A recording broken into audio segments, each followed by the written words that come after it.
Now, the Roma Wine Company of Fresno, California presents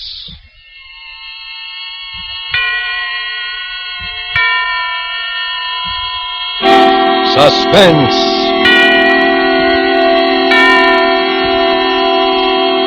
Tonight, Roma Wines bring you Miss Myrna Loy, a star of Library Book, a suspense play produced, edited, and directed for Roma Wines by William Spear. Suspense, radio's outstanding theater of thrills, is presented for your enjoyment by Roma Wines. That's R-O-M-A, Roma Wines. Those excellent California wines that can add so much pleasantness to the way you live, to your happiness in entertaining guests, to your enjoyment of everyday meals. Yes, right now a glassful would be very pleasant, as Roma Wines bring you Miss Myrna Loy in Library Book. A remarkable tale of Suspense.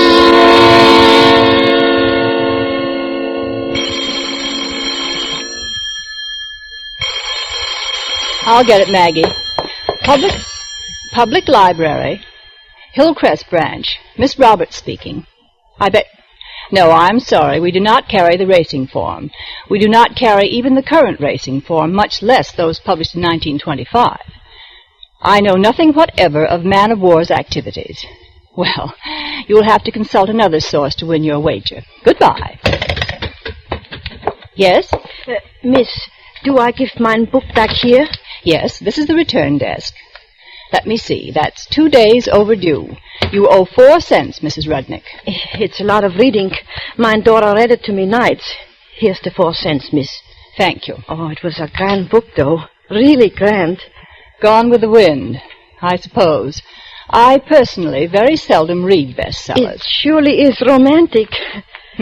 I wonder, miss, do you know what happens on page 931?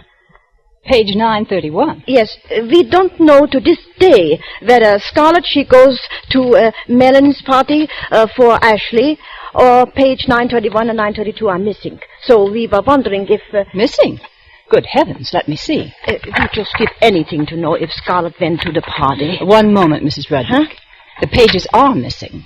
One leaf has been torn or cut from this book. This is vandalism. It's what?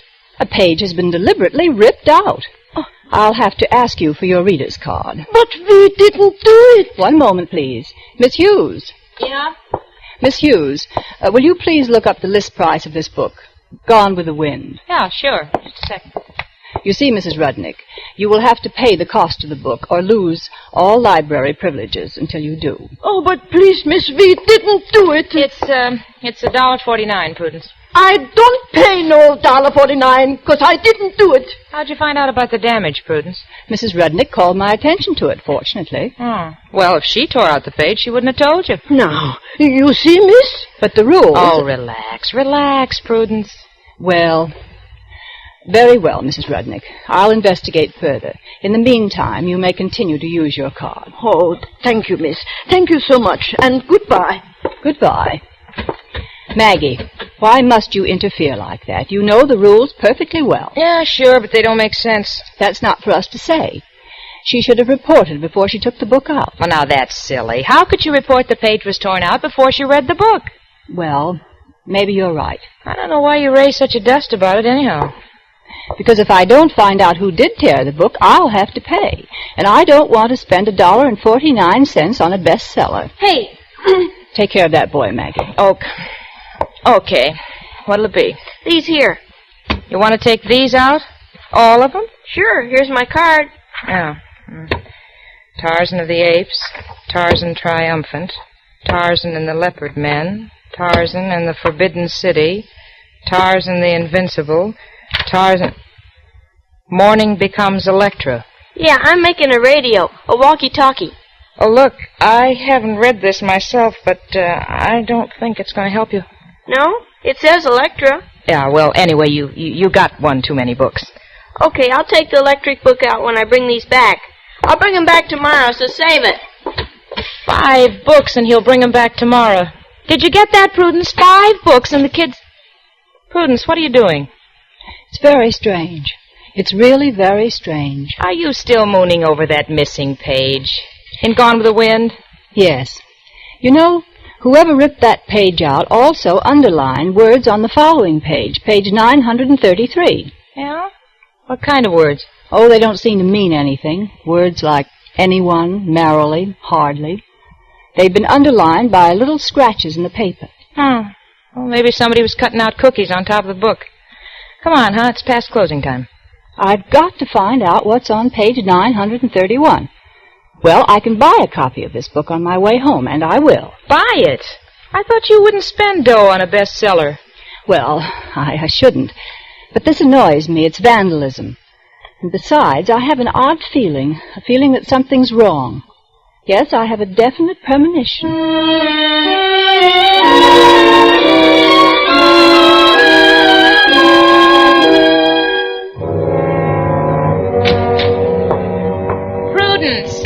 Prudence, will you put that book away and come to bed? All right, Maggie. I guess you win. Oh, was cookies?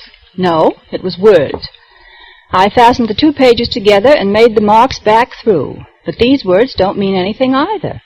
Cure, wait, poor.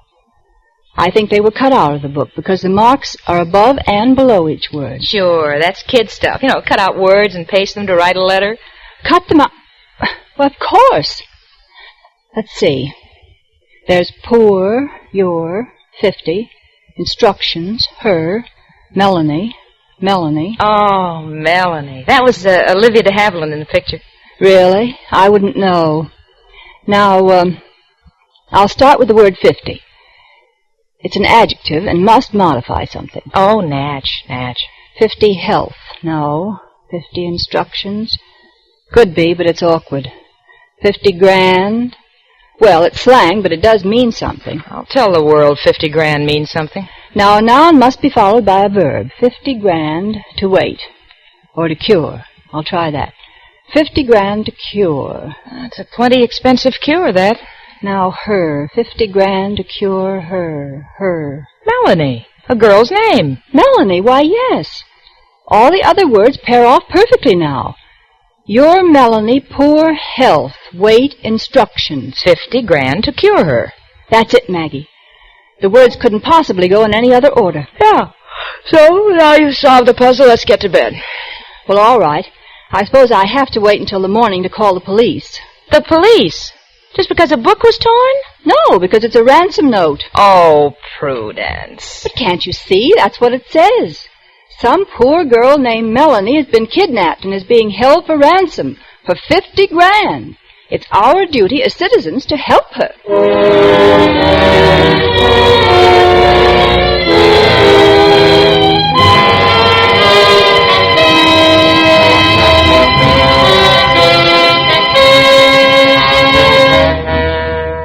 For Suspense, Roma Wines are bringing you as star Miss Myrna Loy in Library Book by Cornell Woolrich.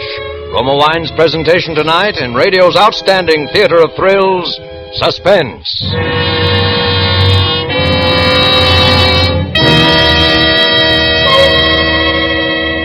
Between the acts of Suspense, this is Truman Bradley for Roma Wines. Elsa Maxwell, the noted hostess, says, "Every woman knows men love good home cooking, simple dishes cooked well, like beef with pan-browned potatoes, a rich stew piping hot, a spaghetti with a lively sauce. And here's a secret to really make simple food more tempting, more enjoyable. Serve cool Roma California Burgundy. So delightful, so delicious, so distinguished. Enjoy Roma Burgundy with your dinner tomorrow night. It adds so much to the pleasure of dining. Roma wines are always unvaryingly good, full of fragrance and finer tasting, the result of carefully selected grapes, gathered at peak of flavor fullness from California's choicest vineyards, quickly but gently pressed, then unhurriedly, guided to perfection by Roma's ancient winemaking skill, and bottled at Roma's famed wineries. Remember, because of uniformly fine quality at reasonable cost, more Americans enjoy Roma than any other wine. Always ask for Roma ROMA, Roma Wines. And now Roma Wines bring back to our Hollywood soundstage Myrna Loy as Prudence Roberts in Library Book, a play well calculated to keep you in suspense.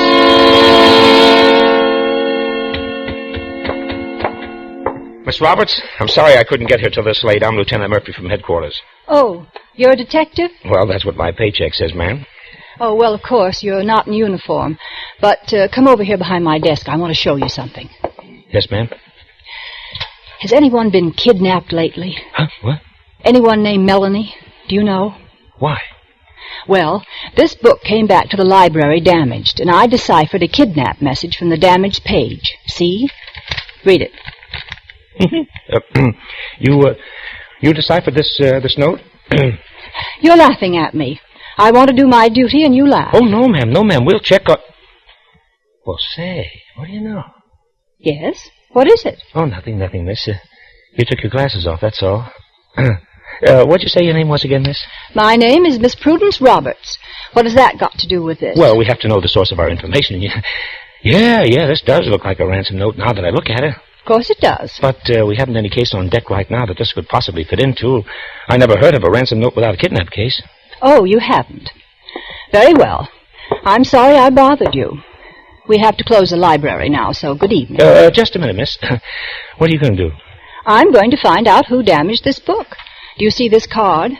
These are all the people who have taken the book out. 6 altogether. Mm-hmm. Lucille Baumgarten, August Beasley, Walter Evans, Well, Jeanette that's Craig. fine, miss. Look, maybe I could drop around and see how you're making out. Tomorrow? No, I wouldn't inconvenience you. You needn't bother. Gee, miss, you talk such good English. I try to. Well, look, could I see you home? It's pretty late, you know. I feel quite safe, thank you. The worst that ever happened to me was one night when a vulgar masher spoke to me. He said, "Hi, Toots." Imagine. Oh. Did you have your glasses on? Why, come to think of it, that was the time I'd left them to be repaired. How very peculiar. Yeah. Say, miss, how would you like to see a picture tonight with me, huh? I wouldn't think of going out with someone I've met only once, Lieutenant. Oh, yeah. I guess you wouldn't. And besides, because the police of this city are obviously so inefficient, I have a great deal of work to do. Yes, Lieutenant Murphy, I'm going to be very busy tonight.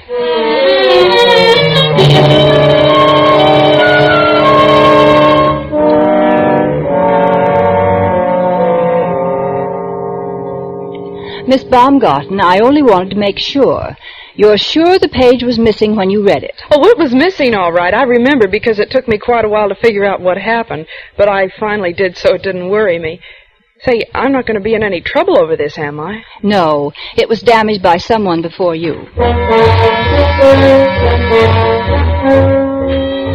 miss, I didn't even read the book. I saw the name on it, see? Gone with the Wind. So I thought it was about airplanes. I'm building a glider, but when I started to read it, criminally. I think they ought to name books so you know what you're getting. It'd save a lot of trouble. My dear young lady, a man of my age and education is aware of the value of books and cares for them properly, even novels. Yes, I remember that page was missing, obviously ripped out, an act of wanton destruction. Shocking.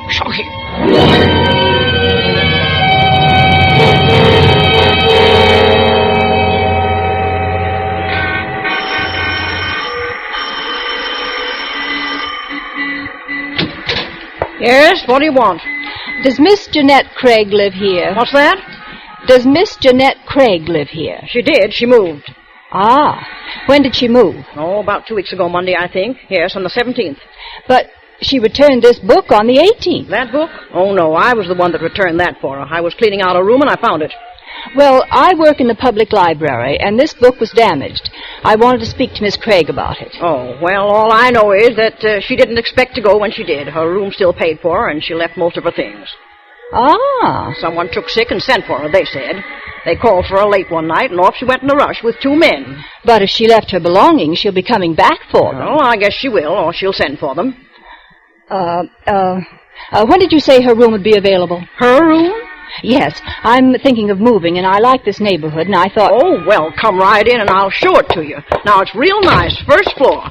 Careful, it's dark in these halls. I'm used to it, and I can roam around with my eyes shut and still find my way. Now, this was her room. Come in. It's real nice in the daytime. Is the closet good and deep? Well, go ahead and look. That's her things in there, and some real nice things, too. I don't see how they do it, being a nightclub dancer. Yes, lovely things. Huh. Funny. This monogram is MS, and on this bag, too. Those aren't her initials. Oh, you know how it is. These girls lend each other their clothes. Probably belongs to a friend of hers. Did you ever hear her mention Melanie? Oh, no, we don't allow any eating in the rooms. Well, I'll take it, but I have a roommate. That's all right with me. Fine. I'll get her and we'll move in tonight. Tonight? Well, all right. I'll move Miss Craig's things into my room then. Oh, no. Leave them right here. I mean, you don't have to bother. We'll have plenty of space. The closet is so large. No, just as you say. And anyway, I want to know when someone comes for her things because I do want to find out where Miss Craig is. You see, I'm terribly anxious about the book. I really am.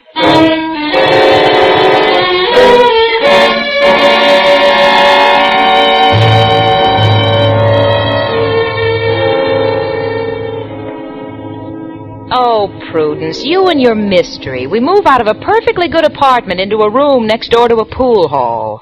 But I have to find out where Jeanette Craig is. Even when the lights are out, we have that darn neon sign. Chop Suey. Chop Suey. But don't you think it's strange, Maggie? All her things initialed MS instead of JC. M could stand for... Hey, listen. What's that? Shh. Someone's unlocking the door. Holy smoke. Someone's come for her clothes, I know it. Yes? What do you want? Well, I didn't expect to see. We rented this room today. Wait, I'll turn on the light. Now, what do you want? Well, you see, I was sent to get something... How'd you get a key? Huh? I know. You've come for Miss Craig's things. Is that it? Yeah. Yeah, miss, that's right. It's a good thing you rented a room because I come to pay up and settle everything. This way it's going to be a lot easier. This way you can just take the things. They're right here in the closet. I'll help you. Yeah? Well, thanks. Here. Huh? What did you... It's quite a load, isn't it? Well, thanks. Thanks, miss. You'll have to make 2 trips. Yeah, okay, so. There's so many things. Yeah, well, I'll be right back as soon as I get these in the car. Quick, Maggie. I have to dress. Help me. Well, why didn't you ask him where this I can't ask him. Now, look, Maggie. I'm going to slip out now. While he's in here, I'm going downstairs. Why are you messing in this? And I want you to cover up for me and delay him as long as possible. Oh, jeepers. What are you going to do? Come here. Look out the window. See his car down there, the long black one? Yeah, I see it. Well, I'm going to get in that taxi and follow him.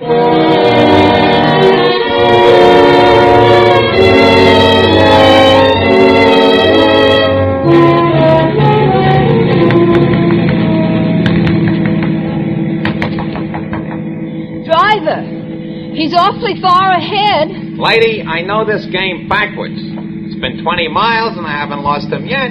Keep close watch. He may turn off in an effort to evade us. I'll see him. Hey, what's the matter? He move out on you, huh? Well, I don't blame you for being sore. But, lady, there's all kinds of angles. I beg your pardon. For instance, I notice you wear glasses. Now, there's a saying. Men never make passes at girls who wear... Please, will you confine yourself to your driving? Okay. Hey, look, he turned. Oh, hurry. Why? We're way out in the country. Oh, you said it. He's turning off again, up ahead. Probably a driveway. Pull up at the entrance. Okay. Well, this must be it. There's a house, and there's the car. Oh, what a lonely-looking place. Yeah. Now what? Well, you wait here, driver. 1 minute, lady. The time has come to tell you I got you clocked at $7.85. That much? And I forgot my pocketbook. I thought so, the old game. But I have money at home. Outside. You heard me? Outside. That's right. Now, if you was a man, I'd take it out of your jaw. As it is. Oh, please. You aren't going to leave me. Yeah. You're gonna walk. But you can't leave me here. Lady, I can. Anyway, they might have a phone in the house. I don't even know where I am. I'll tell you where you are, baby. You're on your own. Oh, to think anyone could be so... I'll report you.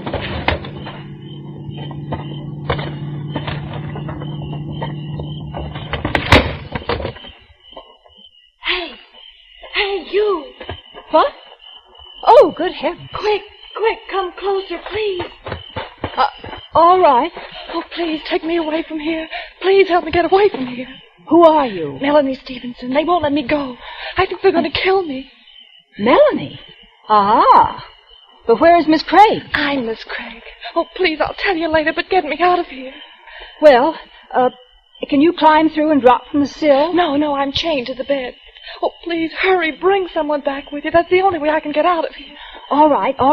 I'll run back and phone Lieutenant Murphy, and the police will... Oh, no, they won't. Come in, Toots, and stay a while. But you see, Oh, hello. So we meet again. So you had a nice long ride following me, huh? Get in. Oh, but you can't... Now, don't be bashful. You ain't going nowhere else from here. Not even to phone your friend, Lieutenant Murphy. You've reached the end of the road, babe. Positively the end of the road.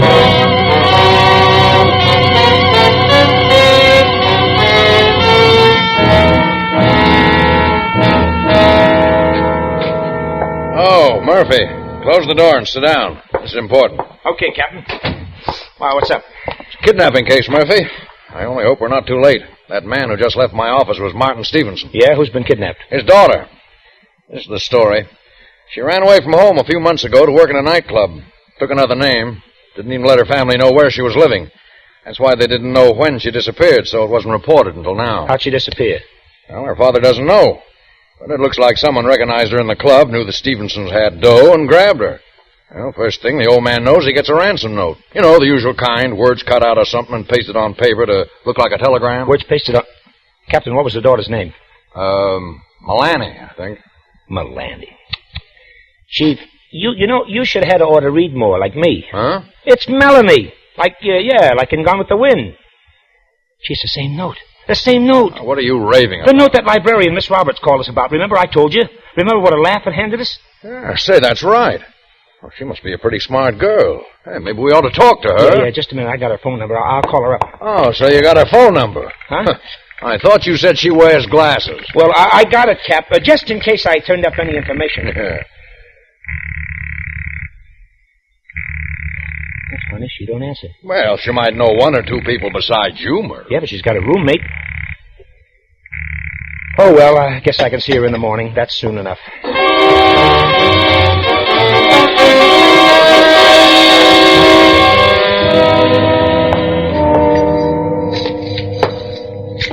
Oh, Prudence, they're going to kill us. I know it. They're sure you already went to the police. They're desperate. Maybe tonight they'll do it. I guess they could kill us and still collect the ransom. But I don't think... No, they won't dare. What are you doing? Still trying to get this chain off my wrist. If I could open the padlock... Oh, darn if you'd only moved away from the window sooner. Hey. What's that? Someone on the stairs. They're carrying something up. Listen. Have you got enough, Duke? You want to pour a lot on the stairs? A lot of what? Plenty. I got plenty. What's that smell, Prudence? It's like... Gasoline. Oh, no. Oh, they couldn't do that. Come on, Duke. Get in the car. I got to start. Oh, they're going to burn us alive. Shh. I want to hear. Be right with you as soon as I give me a clip in the head. Why worry? The smoke will get them. Come on. No, I'm soft-hearted. Won't take a minute. Oh, Prudence. Shh. Get under the bed, quick. That's right. Way back. Now, don't make a sound. Okay. Okay, Duke, step on it. All right, ladies, where are you? Oh, I don't need a light to find you. You're so attached to that bed. Come on, where are you? So you're being cute. Well, that ain't going to help any because trip me up, you little... Bully, you unutterable bully. This is a good, strong shoe, and I'm going to... Trying to hit two helpless girls. Prudence, the fire, look. Oh, I'm getting out of here. Just have it your way, babe. Just have it your way. Melanie. Melanie, will you stop that awful noise? I don't want to die like this. I don't want to die like Well, neither do I, but I have my dignity. Help! Hush. Please, hush. I want to see what they do. What difference does it make they're leaving? Yes, they're in the car, but a car's pulling up in front. Melanie, two cars. They've come. They've found us. The police. Lieutenant Murphy and two Carlos. Listen. That's it, Lieutenant. That's the way. Jump! They've caught both of them, Eddie and Duke. It's wonderful. Lieutenant Murphy and Maggie's with him. That's how we knew. Come on, jump, Miss Roberts! We can't jump, Lieutenant. We're chained to the bed. He's coming up. Oh, but can he get through? The stairs are full of smoke. Can he get through, Lieutenant Murphy? Listen, fire won't stop him. We're in here. Over here in the corner. Where's the padlock? Right here, between us. Okay, now look, I'm going to smash it with this flashlight, I hope. Turn your faces. There, that does it. It's open. Are you Melanie Stevenson? Yes. Yeah, now look, you're going to have to jump. They'll break your fall. They got a net down Oh, I can't. I'm afraid. Your father's down there. Father? Yeah, now come on, that's a girl. Up on the ledge. I'm afraid. That's right. Now don't let the fire confuse you. Right. Just push off. That's it. Okay. Did they catch it? Yeah, sure. Now, next. All right. You're not afraid, are you, Miss Roberts? Afraid? No? Really, Lieutenant Murphy? Why could I? Miss Roberts. Prudence. Oh, well, what do you know? After all this, she faints.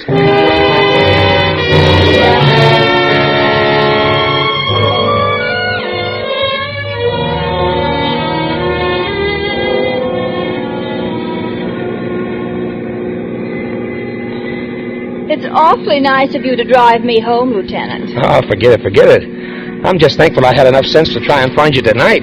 How did you find me? Well, first I went to your apartment, and from there I found where you moved to. And Maggie knew which cab you took tonight, and, well, after that it was pie.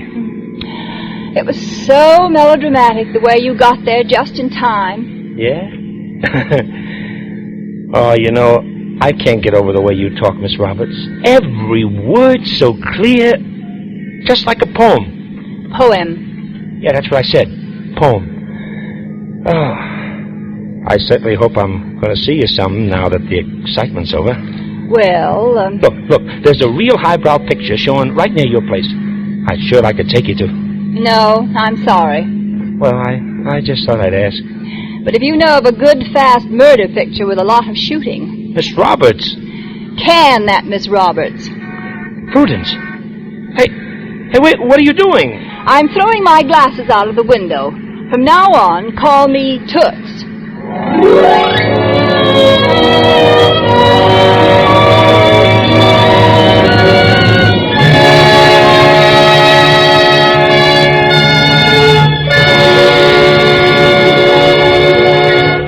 Roma Wines have brought you Myrna Loy as star of Library Book, tonight's study in Suspense.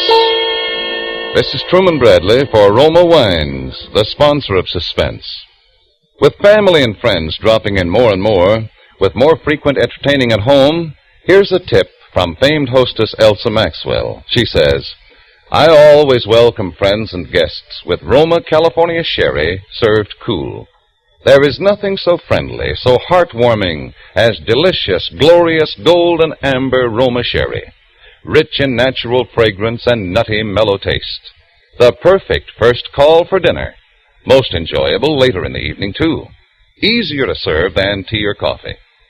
Yes, friends, Because of Roma's goodness, smart hostesses and thrifty housewives from Malibu to Main Street prefer Roma to any other wine. Enjoy Roma regularly.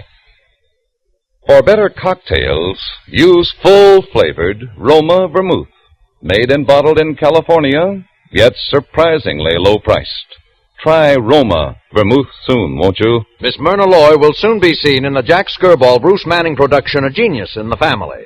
Next Thursday, you will hear Clifton Webb as star of Suspense, radio's outstanding theater of thrills. Presented by Roma Wines, R-O-M-A, made in California for enjoyment throughout the world. This is CBS, the Columbia Broadcasting System.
Yes, Roma wines taste better. Better because only Roma selects from the world's greatest wine reserves for your pleasure. And now, Roma Wines, R-O-M-A. Roma Wines present Suspense. Tonight, Roma Wines bring you Mr. Hume Cronin in Make Mad the Guilty, a suspense play produced, edited, and directed for Roma Wines by William Spear. Suspense, radio's outstanding theater of thrills, is presented for your enjoyment by Roma Wines. That's R-O-M-A. Roma Wines, those better-tasting California wines enjoyed by more Americans than any other wine in the world. And tonight, Roma has great news for you. Big money-saving news that will let you serve Roma wine more often without increasing your budget for friendly entertaining, for delightful everyday dining. Now, Roma Wines bring you Hume Cronin in a remarkable tale of suspense.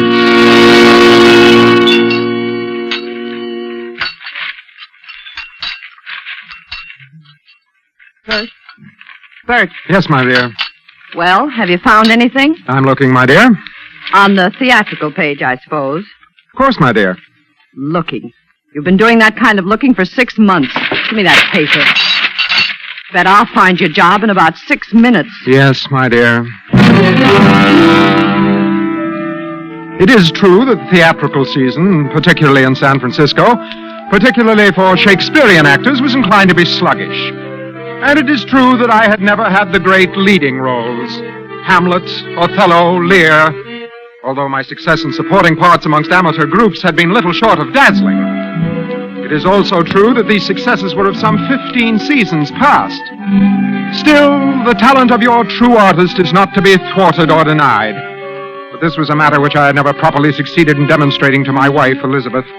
Until at last, perforce, I was persuaded that the poor creature's life was dominated by only the most mercenary considerations.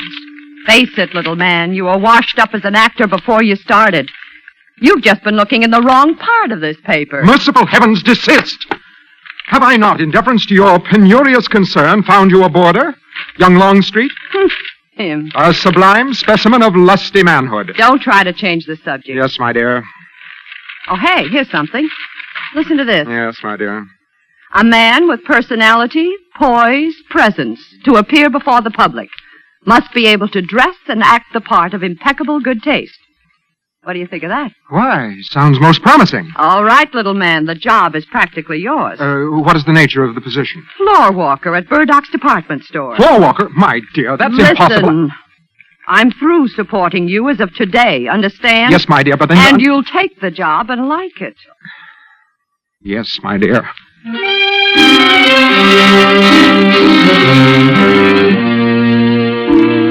With deep misgivings, I accepted the position. Nevertheless, I carried my role with dignity, undismayed by the tittering clerks who found in my wing collar a curious novelty. Months passed. Uncomplainingly, I bore the yoke of my disgrace. But the strain of long hours began to tax my strength. One day I was feeling particularly unwell. I left the store early and picked up my car in the parking lot. My only thought was to reach the haven of our modest residence on the opposite side of San Francisco Bay, but even driving was an effort. I was faint by the time I reached the checking station on the approach to the Golden Gate Bridge. Hi, Mr. Matthews. Hey, you're early today. Hey, what's the matter? You look It's my head again. Probably migraine. Oh, here's your change. You know, you ought to take better care of yourself, Mr. Matthews. Now, if I was Yes, you... I'll be all right. Diet's the thing, Mr. Matthews. Now, they say if you eat... As I drove slowly across the great high span of the bridge and on through the Marin County hills, I knew, by some sixth sense perhaps, that this would be the day. The discovery. Elizabeth, my wife, and our boarder, young Longstreet. A broad-shouldered, athletic nitwit. A swimming beach idol. I was returning early, you understand, and unexpectedly. Cautiously, I avoided the flagstone walk. On the soft lawn, my footsteps were noiseless. Quietly, I crossed the porch. I threw open the door. Sure enough, suitcases packed for flight stood ready on the floor. Bert, you... Now, Mr. Matthews, Oh, shame! Oh, despair! Oh, nuts. Don't look so shocked. What did you expect? This is my burden of grief, my cross to bear. Oh, shame, where is thy blush? Come down off your high horse, Bert. You wanted to get rid of me, didn't you? Well, I'm leaving. If you don't like it, you know what you can do. In silence, I have suffered your petty deceptions, your taunts, your gross vulgarities.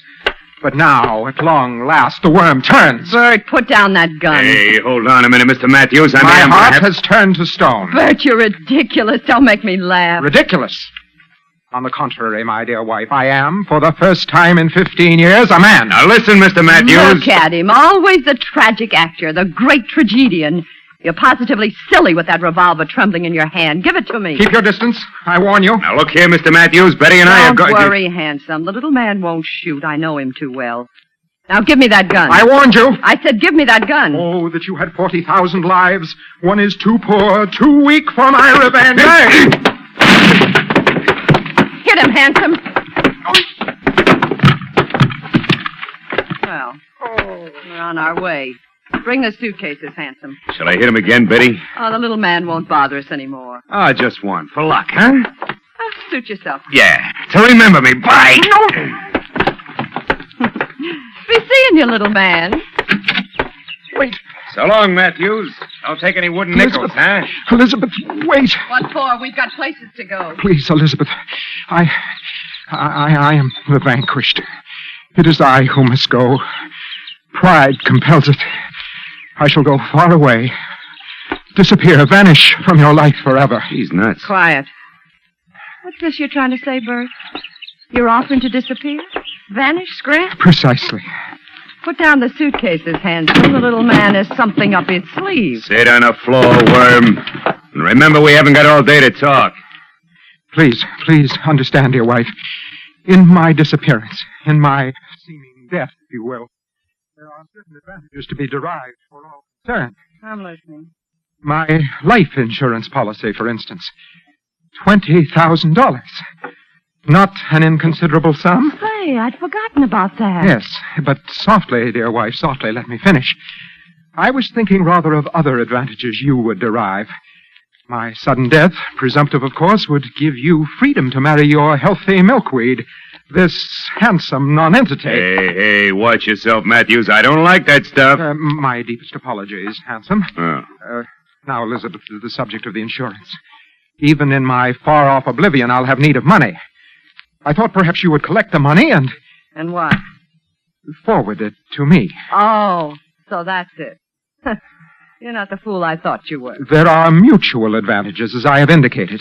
I would have the $20,000, a trifling reward for my sacrifice. You would have a well-furnished home and handsome. Maybe you've got something.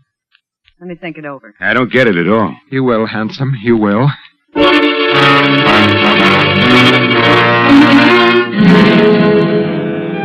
Elizabeth agreed, as I knew she would. She was, in fact, delighted. Longstreet gave us brief pause, but in the end, my charming wife persuaded him. Due to early training in the theater, the strategy of my demise was masterful. After 3 days' rehearsal with my two accomplices, I drove to the checking station of the Golden Gate Bridge. I was careful to enter the gate manned by my acquaintance. How you feeling today, Mr. Matthews? I protest, sir, with emphatic emphasis. I don't get you. This toll levy upon the use of a public thoroughfare, by my conscience, it's unsocial, immoral, a downright swindle. Hey, what's got into you? Come on, pay your fare. I know you not, magpie. Huh? Are you carrion? Who, me? Are you fowl, flesh, or fish? Here, vulture, your pound of flesh. Hey, look, Mr. Matthews. Hey, you better see a doctor.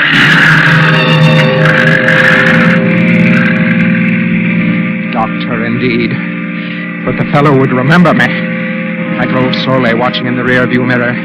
Near the center of the great bridge, high above the foaming sea, Longstreet and Elizabeth pulled in behind me. A break came in the traffic. I signaled Longstreet. He pulled his car alongside mine. Quickly, I leaped to his car, leaving mine abandoned at the very center of the bridge. The abandoned car, the suicide note I'd left on the seat, would bear mute testimony to my tragic fate. And by my conscience, the word of the fellow at the checking station would tip the scales. There remained but to vanish from the eyes of all who'd known me, and my desperate deed was done. Elizabeth and Longstreet drove me to Sacramento. I boarded the train for Mexico. The frail, meek little floor walker was no more. I was dead. Gone. Kaput. Presumptive death, indeed. In truth, I was reborn. And on some not too distant tomorrow I would return, and the lives of Elizabeth and Handsome would be forfeit.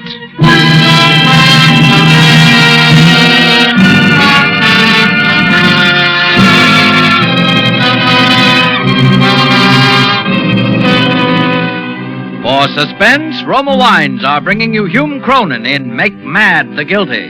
Roma Wines' presentation tonight in radio's outstanding theater of thrills, Suspense.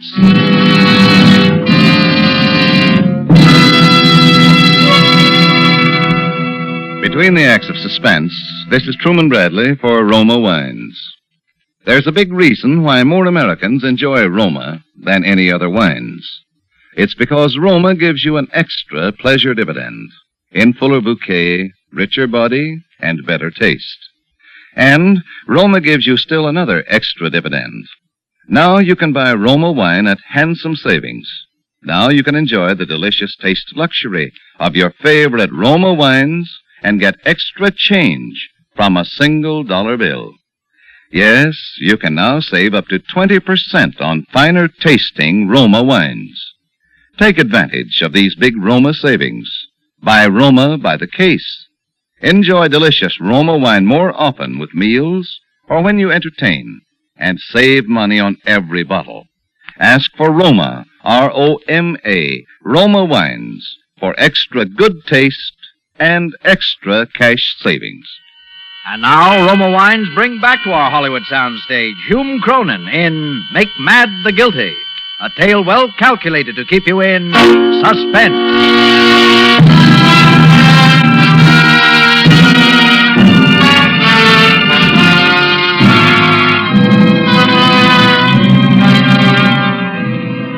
Yes, the frail and meek little floor walker was no more. In Mexico, a new man wore my shoes. I became a man of purpose and daring. Through the art of makeup and disguise, I gave myself a villainous and frightful appearance, corresponding to my new character. I returned boldly to San Francisco with no fear of recognition. Thus was I privileged to read in the local papers of my own suicide and later of my wife's marriage to young Longstreet. Weeks passed. I learned Elizabeth had received the insurance money. I was well aware, of course, that she had no intention of giving me any part of it. The moment of final settlement had arrived. Late at night, as befits one returning from the grave, I rang the bell at the cottage I once called home. Oh! It is I, your lately deceased husband. Bert, you... Handsome! May the dead enter with the quick? Permit me to force my entry. Handsome! On my word, you're frightened. Oh, that ridiculous makeup you have on. Why do you have to go around like a scarecrow frightening people? Hey, what goes on here? Hurry, Bert's here. Ah, handsome. In nightshirt and armed with a kitchen knife. An heroic figure, to be sure. Matthews. Gosh, your face. The face of Lazarus, risen from the dead, transformed by the chemistry of death. Don't be funny, Bert. What do you want? The insurance money. $20,000. Are you surprised? Oh, you hadn't ought to come back, Matthews. A bargain is a bargain. Here's all the money I have in the house. Take it. Now will you go? May I repeat, a bargain is a bargain. Don't stand there, stupid. What are you waiting for? Well, what do you want me to do, Benny? Shall I... The knife gleams in the hand of the shirt-tail killer. Get him, handsome. Now, Matthews, I mean, You've observed this automatic in my hand. Also observe as I remove the safety catch. I see your face grows pale. Now, wait a minute, Bert. What do you want? Dear me, hadn't I made that clear? I thought I had. I want my $20,000. Now, listen, Matthews, take it easy. We only collected it yesterday. Precisely. Hence my timely arrival this evening. Well? Bert, I can't give it to you. Tonight, I haven't got it. You forget, my dear, that I have lived with you in apparent connubial bliss for nearly 15 years. I know your habits all too well. I would venture to say that not only have you the money in cash, but that I know where you've hidden it. Oh, no, I know she didn't do that. No? And what is this? So you did. Why, I could have told you that she wasn't to be trusted. Dear me, you have so much to learn, handsome. And so little time to learn. No, Matthews, wait. Bert! Bert, you killed him! Not I, dear wife. I, as you remember, have no existence. I am dead. But you... Bert! Good night. Parting is such sweet sorrow. Would I could stay to see you explain this whole thing to the police when it be morrow?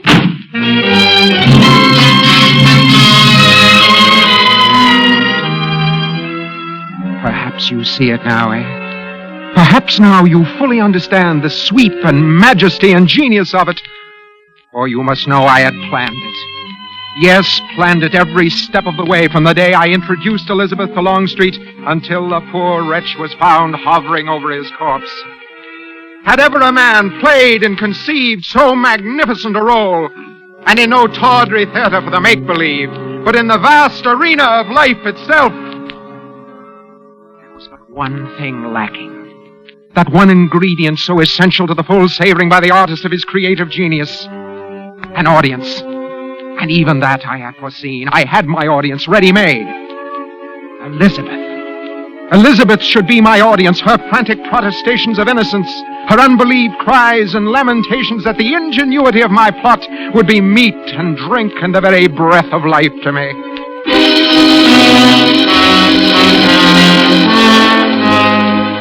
By a slight alteration of my appearance, I was able to attend her trial. Like a spectator at my own play, I could not have directed the performance better myself. Then this remarkable woman, with the murder weapon still figuratively reeking in her hand, has the temerity to tell this court and this jury that the crime was committed by a former husband who conveniently rose from the dead and then disappeared once more into limbo. No, ladies and gentlemen of the jury. She is guilty, and the state asks that you find her guilty, with full knowledge and consent to the penalty with which that guilt entails. The penalty of death! No, he's alive! He's alive!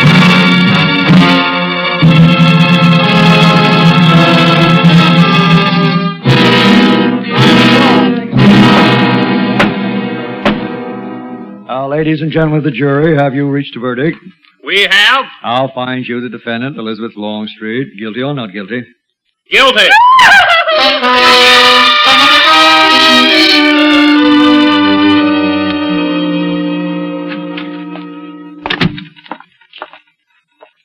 Dispatch this wire, please. All right. Mrs. Elizabeth Longstreet, death row. Oh. You can deliver it, can you not? Oh, sure. You have a rendezvous with death. From the depths of experience can assure you he is by no means an unfriendly companion. Unfriendly? Oh, unfriendly companion. Heartfelt sympathy, courage. 39 words. Let's see, that'll be 78 cents out of $1. Thank you. Really is sad when you come to think of it. I guess you were a friend of hers, huh? In a sense, to be sure. Yes, in a sense. Oh, wait a minute. You didn't sign it. Just sign it, Little Man.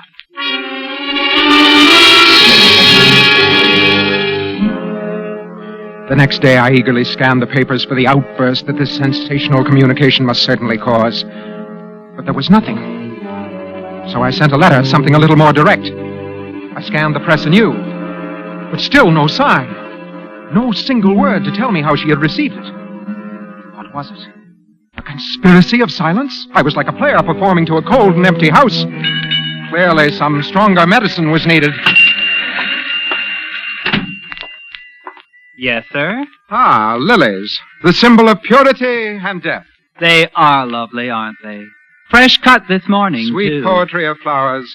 A most delicate yet firm reminder of my unwavering concern. Do you wish to make a purchase, sir, or... decidedly.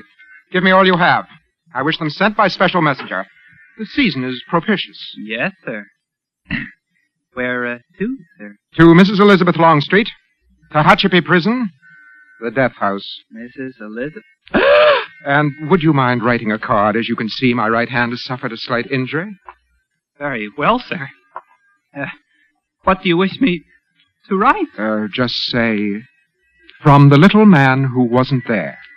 And sign it, Bert.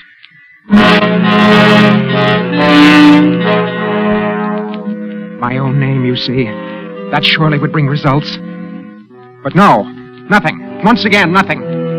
I saw it now. She was playing with me, deliberately playing with me, concealing my communications from her jailers.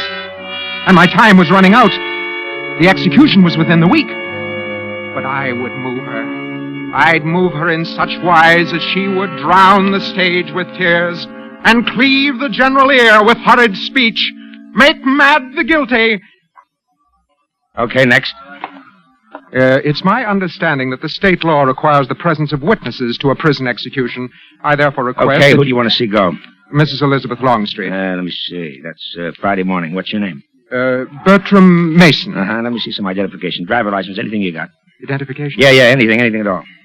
Well, you see, I'm not... I'm sorry, Bud. We got to know who we invite to these parties some other time. Hold on, sir. I demand... I said some other time. Now beat it. You hear me? She was slipping from my grasp, don't you see? The curtain was already beginning to descend. And still there was no audience to hear my curtain lies. That night I paced the streets in a torment of indecision. Then, as dawn was breaking, I realized what I must do. A drastic, desperate measure. But I must take it. The execution was the following morning, and at the earliest moment I presented myself at the prison gate. Yeah? What can I do for you? It's imperative, absolutely imperative, that I be present at the execution of Elizabeth Longstreet. I'm sorry, mister. Now, wait. You don't understand. Can't be done. Oh, if you was a relative, say... That's it. That's what I'm trying to tell you. I am. I am related. Yeah? Well, that might be different. How are you related to her? I am her husband. Her husband? Oh, now don't try to get funny, mister. It just so happens she murdered her husband. No, not him. Her former husband. The man whose name was mentioned so often at the trial. They thought I was dead, but I'm not. I'm Bert Matthews. Oh, a crackpot. Now, save it for a soapbox, brother. No, now, wait. I can prove it. She will recognize Sure, I know. Now, run along. I implore you. I beg you, call the warden. Tell him that there's a man here... What was that? Not now she won't recognize you. What do you mean? I mean, that's it. It's all over. Finished. Oh, no. Not dead. That's right, brother. He's dead.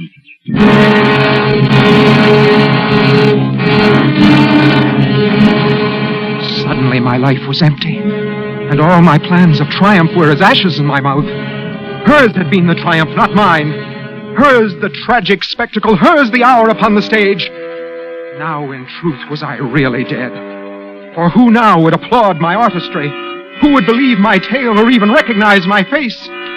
Only tragedy and death gain recognition. Yes. And therein was my answer. Therein at last would I breach the portals of undying fame, leaving behind me a manuscript setting forth the facts in full detail. I would actually die. The first man in history to die and come to life and die again since Lazarus.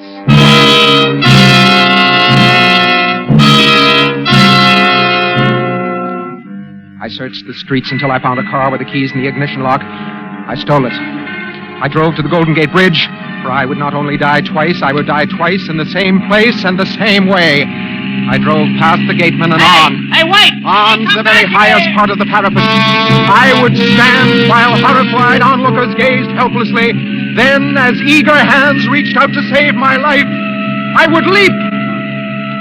I was dimly conscious of the siren behind me, but paid no heed. I drove faster, faster to my splendid doom. Then I heard a shot, then another. The car was out of control, swerving, lurching, swerving like a crazy thing.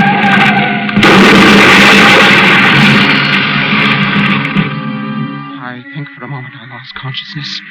And when next I knew what I was doing, I had crawled from the wreckage and was staggering towards the railing of the bridge. And I was being pursued.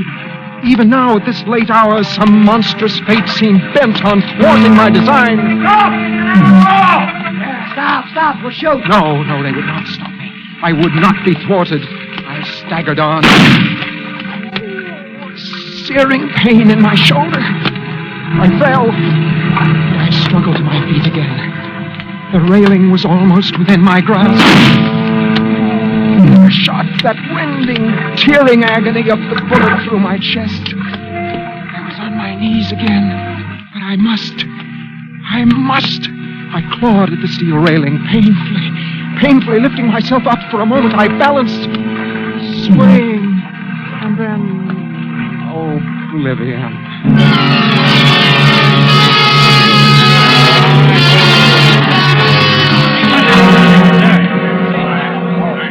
I heard their voices coming to me from a long way off, like voices of the dead. Stand back.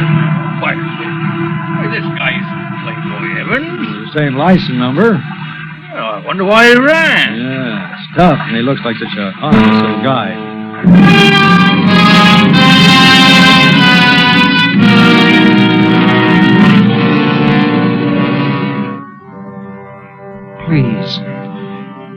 Please, is there no one to believe me? Just one. The lowliest of men, the tiniest of lisping children. Just one. Before this stage is dark. Before I shuffle off this mortal coil. Before I die.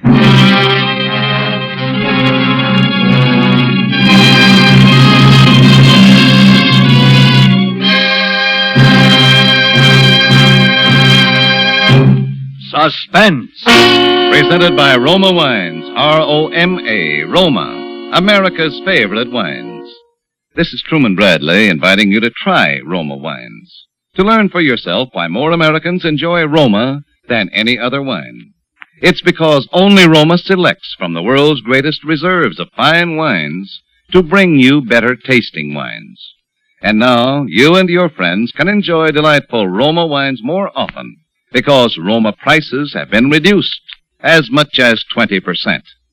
So make a note tonight to stock up on Roma wines tomorrow. Take advantage of Roma's new low prices to enjoy more of Roma's premium quality. Ask for Roma, R-O-M-A, the greatest name in wine and your best buy in good taste. This is Hume Cronin. It's been a great pleasure appearing for you on Suspense. I hope you enjoyed it as much as I did. And I know you'd like to hear about next week's Suspense show when Roma Wines will bring you June Havoc in the story of a girl whose fatal resemblance to a famous movie star leads to murder.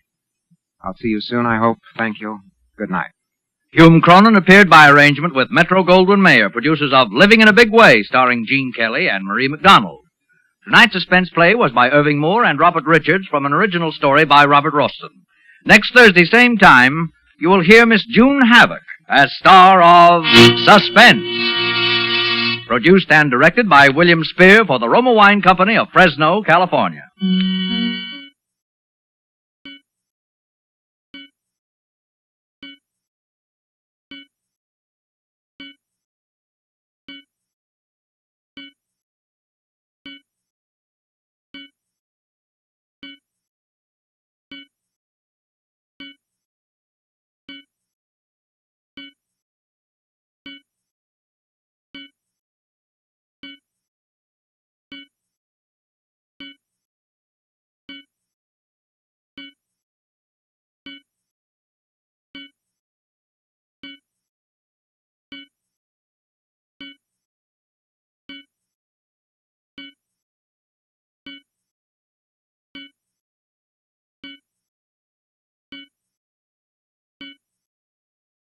Now, Roma Wines, R-O-M-A, made in California for enjoyment throughout the world.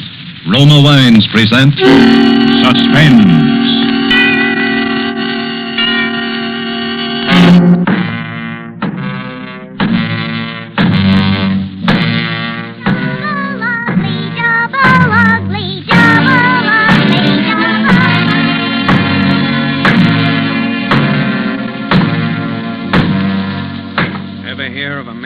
Eberman? Matthew Eberman, his name was. He had his name in the papers quite a lot, Matthew did. There's kind of a funny story concerning Matthew, too. Had to do with murder. Matthew was an ugly guy. Ugly as a mud fence, and he hated that. He hated everyone telling him how ugly he was. Why, ever since he was a kid. I won't play if I have to be Matthew's partner. He's so awful looking it makes me sick to have to look at him with those terrible big hands. Well, I won't play, and I'll tell him so to his face. Matthew Eberman, you're the ugliest, most horrible-looking boy I've ever seen. You're double ugly. That's what you are. Look at you. Look at you. Double ugly, double ugly, double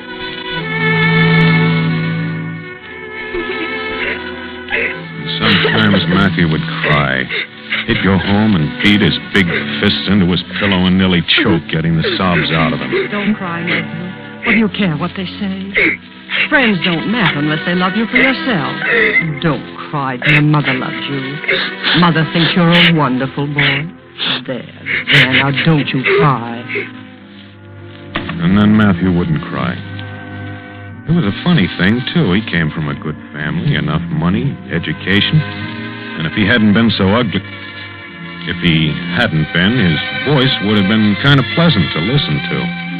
One time, I remember, he got along okay with just his voice. It was at a masquerade. After he got the costume and the mask all on, his mother said, "Why, I hardly know my own boy. All dressed up like that." Why he ever went, I don't know. Wanted to be with people, I guess. Anyway, he did go to the party, and he danced with all the girls in the place. And one girl was so beautiful. Some lovely duchess, maybe from 100 or 200 years ago. Like a soft cloud of ruffles and lace, and the scent of magic clung all about her. Who are you? Someone who's in love with you. A masquerade is so romantic. It's perfectly all right to fall in love with a stranger, someone you haven't the slightest idea who it is. Well, do you mind if I fall in love with you? It's a masquerade. I've never said it before. I love you. Who are you? I love you. Who are you? I'll tell you who I am if you'll tell me who you are. Ladies and gentlemen, unmask! Oh, come on, take off your mask. Well, it doesn't matter now. Here, I'll take mine off first. No. Well, remove yours. No. Oh, you silly, you must. Take it off.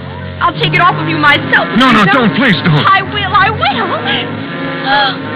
Matthew Eberman.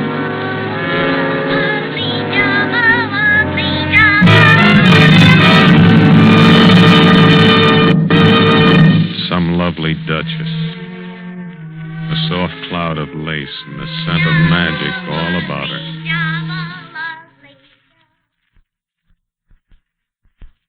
Matthew's mother died.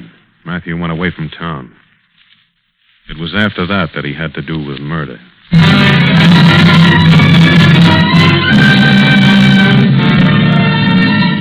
For Suspense? Just told you about him as a boy, so maybe you could understand him later on. You see, he never knew a soul to talk to except some of the men who worked in the same plant where he did. He got a job there in this plant throwing sacks into a truck. At lunchtime, Matthew would listen to the other men talking, his big hands opening and closing regularly. You know what I think? I think it's better to be married no matter what. That's right, handsome. Still, lots of men don't get married. That's right. Hey, you ain't married, are you, Eberman? No. Oh? How come, Eberman? I don't know. I thought I'd never get married. I thought women married only good-looking men. Shucks, Eberman, if a woman had married me, one ought to marry you. I never know anyone to marry. Well, my ball and chain will fix that. I tell you what, come up to the house Saturday night.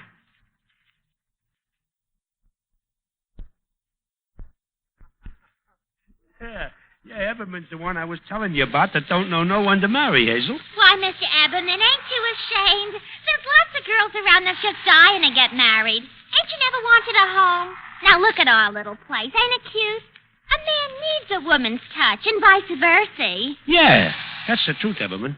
Sure. Now look at Hanson here, Mr. Eberman. He wasn't no use to himself at all alone. And now we got a really good life worked out. Oh, now, Hazel, honey, don't force. Oh, that's all right. Let her talk. I would have anyways, Mr. Eberman. Hanson don't hold no water with me. The fat wife talked, and Matthew listened. And he began to wonder if maybe there wasn't something in what she said. It was lonesome. He could quit the plant if he wanted. He had all that money his mother left him when he died. He only worked because it was so lonesome. And then Hazel said, Now, let's see. Who'd be a good girl for you? What type do you go for? Penny Short? No, I know. Sally Mason.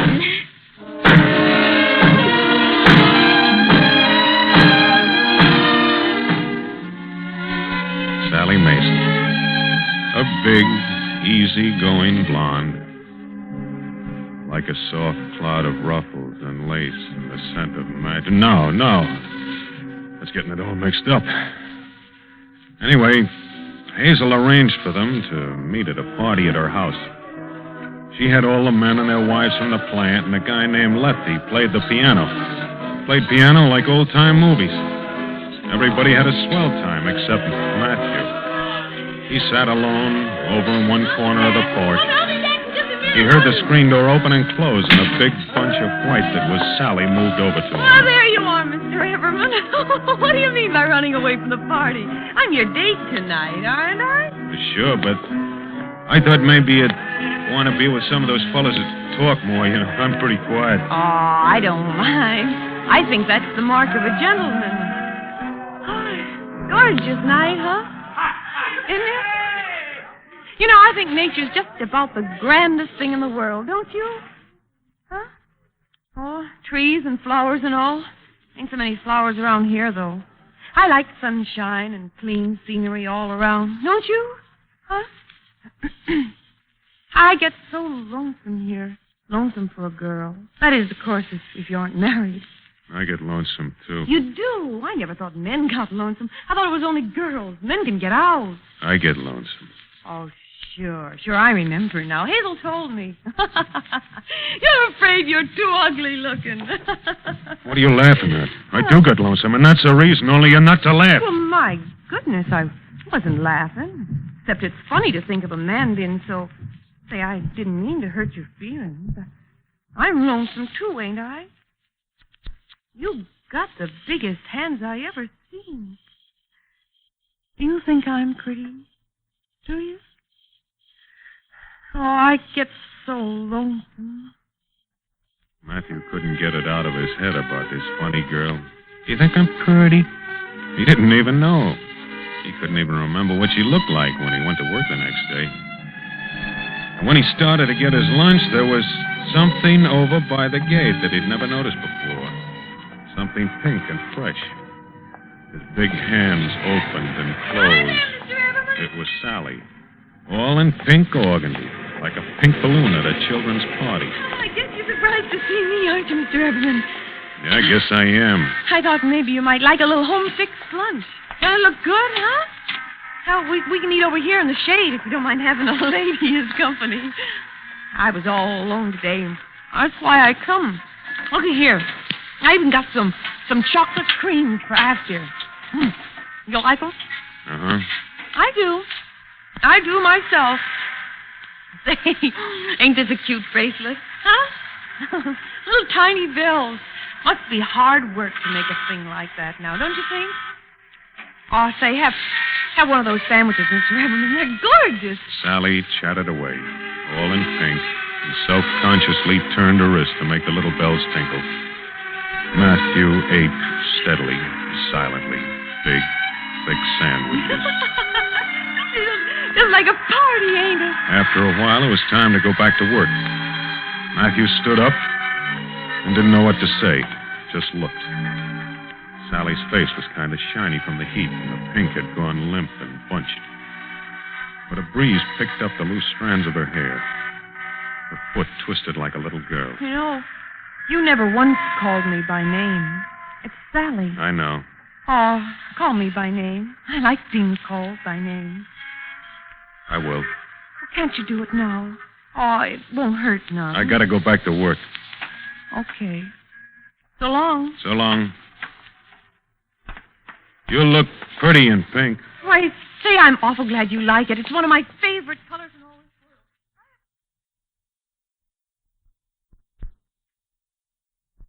Men and their wives at the plant watched the romance develop. Gonna get hitched, Mr. Everman? It's better to get married no matter what. No matter what. Matthew never asked Sally to marry him until the day he saw her out by the fence where she lived talking to Lefty, the man who'd played the piano at Handsome's party the first night they met. He saw Lefty pinch her cheek and he heard Sally laugh. Lefty, you say the silliest. Oh, you can't expect a girl to take you serious. Now, oh, no, don't stop that. Oh, come on. You're terrible. You take your hands off her. What's the matter? You don't take know. your hands off. Oh, Matthew, look what you done to Lefty. Why, you knocked him out cold. You're not to fool around with guys like that. I don't like the woman I'm going to marry fooling around with guys like that. Mary? Oh, Matthew. Why, that's the one thing in the whole wide world I always wanted to be.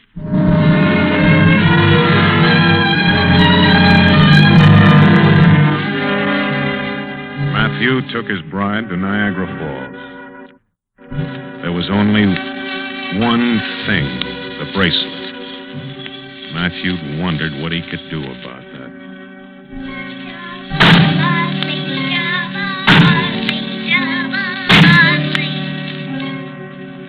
The little house was a white cottage, located pretty much by itself, quite a distance from the plant. Sally had to walk a good way to see any of the people she used to know. How's married life, Sally? Oh, say, it's the grandest thing. You should come by and see us, pay us a social call. Yeah, I hear you got a nice place to live. Yeah, flowers and a tree. You simply got to come and see it. And the men and their wives at the plant did come and see it. They sat around the house and put their feet on things and spilled cigar ashes on the floor and talked loud and common. Matthew didn't say a word. He just sat, listened, looked at the mess they made. They stayed a long time. Matthew thought they never would go. Now that you know the way, don't be strangers. Don't worry. Yeah, we'll be back real often now that we know the way. Good night. Well, good night. Good night. Good night. Good night. Matthew looked at the rugs and the footmarks on the chairs. The place looked ugly. Oh, imagine entertaining folks in your very own home. They won't come again. Well, why not? Look at the rug. Oh, that ain't nothing. I'll just run the sweeper over it and you'll... They're not coming again. Oh, but a house ain't nothing without folks coming in. We got each other. Oh, yes, but... They never had another party. Maybe Matthew saw his own face in the ashes on the floor. The house grew quiet, and Sally got nervous. Oh, it's just that we sit here and don't say a word, Matthew. I get lonesome. Can't we have a party? Huh? Oh, can't we go to other people's parties then? Oh, can't we do that?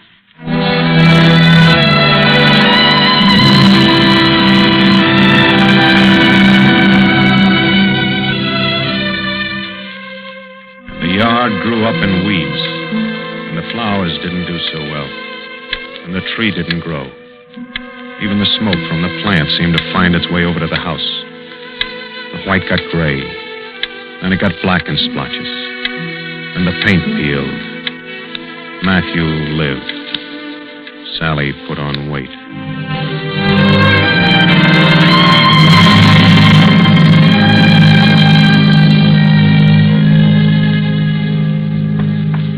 See the pretty pink ribbon I got to match my hair? Lady at the dime store said blonde hair got awful dingy looking, so I got this bottle of stuff. Only a dime. Look how it brightens up the color of my hair. Huh?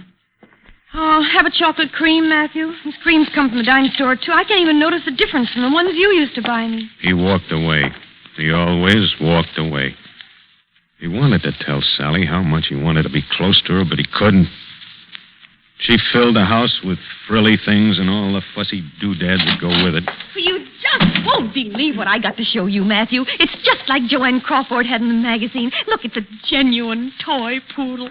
Just like a little ball of fur, ain't he? Hello, beautiful. Ooh, such a wondrous little lollipop, my baby. Would you like a little chocolate cream like the one he eats? Oh, Matthew, eat a scream. Look at him eat some cream. Would you like them, don't you? Here, have another one. And tasty good, huh? Oh, no, Mommy. The marshmallow mustn't bark. What is it, baby? What's the matter, Mommy? Matthew walked away. Watch your canaries jump on their perch, Matthew. Hey. I just don't understand those birds, Matthew. They don't sing a song like canaries are supposed to. Now, you naughty bad boy, scaring your Yitsy sisters like that. I just won't talk to you again. Don't you make that funny face in the muddy. Mommy didn't mean to hurt your feelings. Oh, Matthew, isn't it a scream? Here, little angel. Here, little furry angel. Let's divide it. A chocolate cream, huh? Yeah, it's for you. No. Don't muck me all up. Oh, for goodness. Oh, look at that, Matthew. All down my neck, you cheek. Here, now. Here, you just go and you sit in your puppy's lap. Don't you like to sit in the daddy's lap, ain't you, baby doll? Why, Matthew, you hit him. Oh, Matthew, don't do that way, Matthew. What are you crying for, Sally? I shouldn't have hit him. Oh, look at him. Don't you cry away your face, or Mommy won't either. No. Looky, Matthew. He's just like a kid, ain't he? I think maybe kids wouldn't make it so lonesome. No! Matthew got up, went and stood by the window and looked out. I like the house, but I get lonesome. Lonesome? In your own home? Why go to those awful parties with ashes and footmarks on the chairs and the men with their arms around Sally? She shouldn't have allowed that. She belonged to him. She was the only person who ever did belong to him. Hadn't she come to him in the plant yard that day? Sure she had. She liked him. You're the only one that's afraid you're too ugly. She shouldn't be singing that song that Lefty plays. That Lefty pinching her cheek and laughing at him. She shouldn't have allowed that. Momsy's Yitsy angel head. And you wanted her to leave that dog alone. Why couldn't she treat him like that? Matthew looked out the window. It's too bad about the paint and the smoke that came over from so far from the plant. The weeds all around. He was surprised to see the tree look bigger. Maybe he hadn't noticed the tree for a long time. Matthew! Yeah? What are you doing, Matthew? Thinking? Oh. He looked at her. Where was that pink and fresh thing he'd seen before at the plant? The face shining from the heat and the loose strands of hair caught in the breeze. Everyone's called me by name. I like being called by name. A big, fat, blonde lump. Oh, the sweetest creams come from the dime store, and you can't even tell the difference. Where was that pink and fresh thing by the gate? Sally was standing by the canary cage and wiggling her wrist again. She hadn't done that for a long time, since Niagara Falls. Look, Matthew, I found that bracelet with the bells on it. I thought it might make the canaries sing. Come on, birdie doos. Do you think they're sick, Matthew? I've never seen them so quiet before. Listen to the bells, birdie babies. Tinkle, here, tinkle, tinkle, tinkle. Matthew's hands were opening and closing at his sides, like they were grasping for something to hold and never finding it. I just don't understand those birds at all. You've gotten fat, Sally. It don't matter. I don't care. Nobody cares if a married woman gets fat. That's what Hazel says. I like Hazel. She's good company. I don't get down her way much now, though. Her ankles swell up from these French heels. Cute shoes, though, ain't they, Matthew? Makes the foot look small. Ankles swell up, but it does make the foot look small. Her wrists swell up, too. I don't know what's wrong with them, I do. Oh, I wish I could get these birds to sing. Oh, I'm bored. Aren't you happy with me, Sally? Yeah, but we never do anything. Oh, I get crazy here all the time. I just get so I can't stay still another minute or I'll scream. If we had some kids, then maybe we'd mean more to each other. Have something to talk to each other about. And kids is awful good company, and then conversation about kids is good company, and good talk between a man and his wife. Matthew wanted to run. He wanted to kick the walls, tear the house down, anything. Mommy's little baby now, mustn't fall. No. Where was that terrace that he'd seen once upon a time? Some lovely duchess, maybe from 100 or 200 years ago. Now, there's no reason you can't tell me who you are.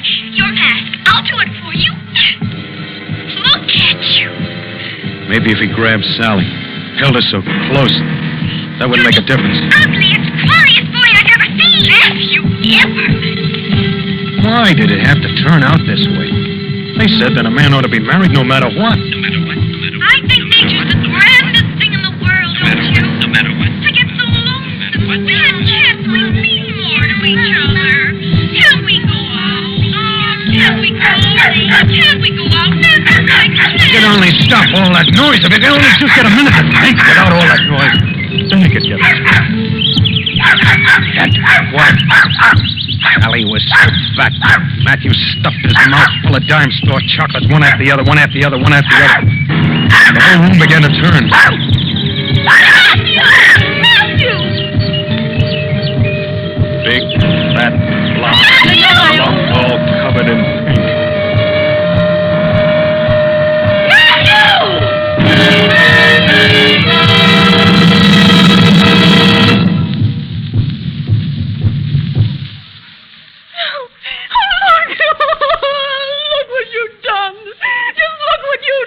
Matthew looked around the room. No trees, no flowers. The canaries and the dog were quiet. Oh, Matthew, they was like kids to me. Little helpless babies. And you, just look at your hands. They're red, all red, wet. You're so ugly.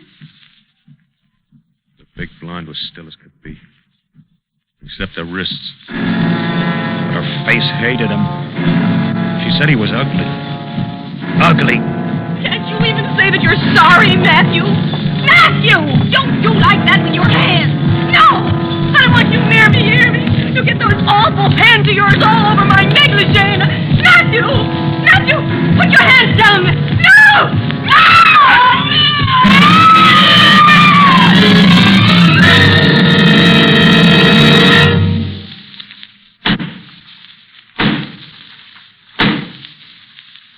Those carpenter boys sure know what to do with their hammers, don't they? Listen. I guess they're getting ready for in the morning, cutting down a tree to build a thing like that.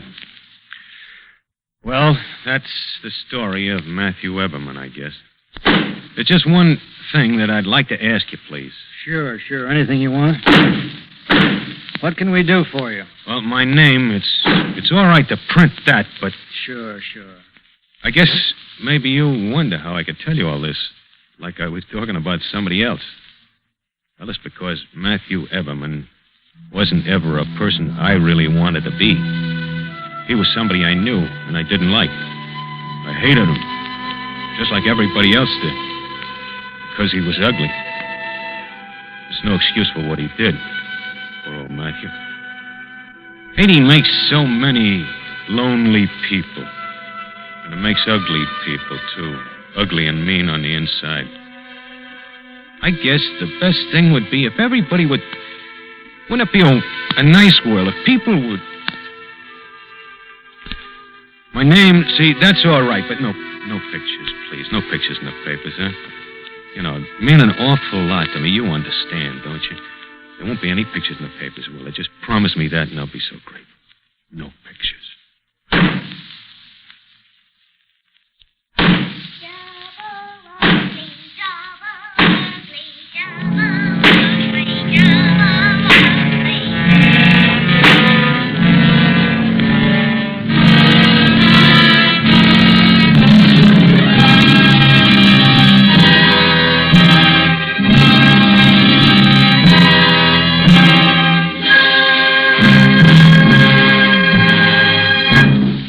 Suspense. Double Ugly, starring Lloyd Nolan, presented by Roma Wines. That's R-O-M-A. Roma Wines. Those better tasting wines enjoyed by more Americans than any other wines. Yes, Roma wines taste better because Roma starts with natural juices, gently pressed from luscious grapes gathered in California's choicest vineyards. With ancient skills and the world's greatest winemaking resources, Roma master vintners guide this grape treasure unhurriedly to tempting taste perfection. Then these better tasting wines are placed with mellow Roma wines of years before, and from these, the world's greatest reserves of fine wines, Roma later selects for your pleasure. With the holiday weekend coming up, be sure you offer your guests their choice of glorious Roma California sherry, rich Roma port, and golden Roma muscatel. Served cool, or if they prefer a tall, cool drink, make it a Roma wine and soda. Remember, Roma wines taste better. That's R-O-M-A, Roma Wines, America's largest selling wines. Lloyd Nolan appeared through the courtesy of 20th Century Fox, producers of Kiss of Death. Tonight's suspense play was by George Lloyd. Next Thursday, same time, you will hear Edmund O'Brien as star of Suspense. Produced and directed by William Spear for the Roma Wine Company of Fresno, California. This is CBS, the Columbia Broadcasting System.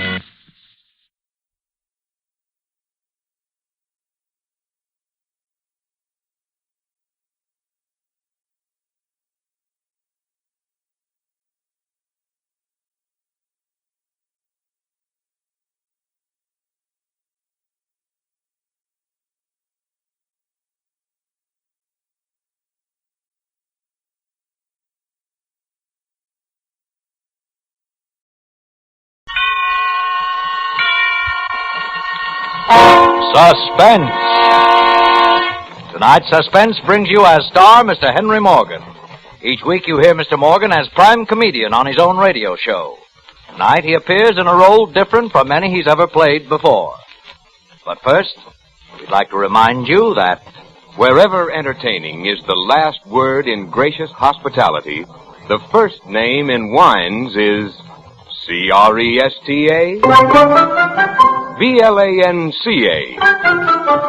Cresta, Blanca, Cresta Blanca. Cresta Blanca. That's Cresta Blanca wines. And for the knowing tongue, Cresta Blanca has created two rare California sherries. Dry Watch, a delightfully pale dry sherry that's the perfect prelude to dining. And Triple Cream, the magnificently mellow sherry that won the gold medal at the California State Fair. Yes, when you pour Cresta Blanca, Dry Watch, and Triple Cream, you and your guests enjoy the best. Shenley's Cresta Blanca Wine Company, Livermore, California. And now, Shenley brings you radio's outstanding theater of thrills, Suspense. Presented by Roma Wines. That's R-O-M-A. Roma Wines of Fresno, California. and starring Henry Morgan in Dream Song, a suspense play produced, edited, and directed for Shenley by William Spear.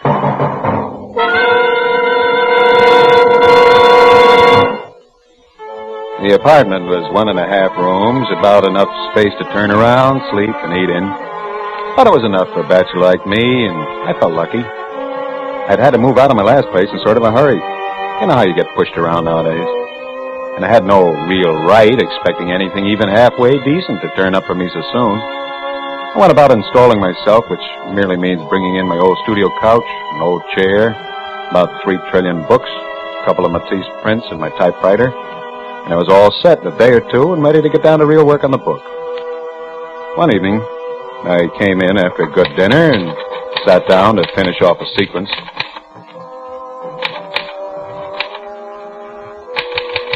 It wasn't writing easy. I felt that I was getting off on a tangent. I was going 1,000,000 miles away from what I wanted to say, and it annoyed me.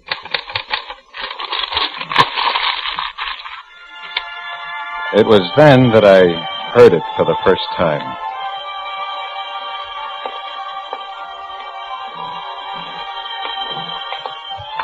It was coming from the next apartment, and coupled with my bad writing, it was very annoying. I tried to ignore it, but that couldn't be done. I got up and walked around the room a few times. That didn't help any. So I sat down and tried to write again. But I was tough, and the right words came like water from a closed faucet, and then the music stopped. And it was suddenly very peaceful. I felt my mind settle down. I started once more. There, it was going along pretty well now. I was thinking clearly, the phrases were right, the mood was good, the dialogue, and things started up again. I yanked the paper out of the machine and tossed it into the wastebasket. I was through for the night.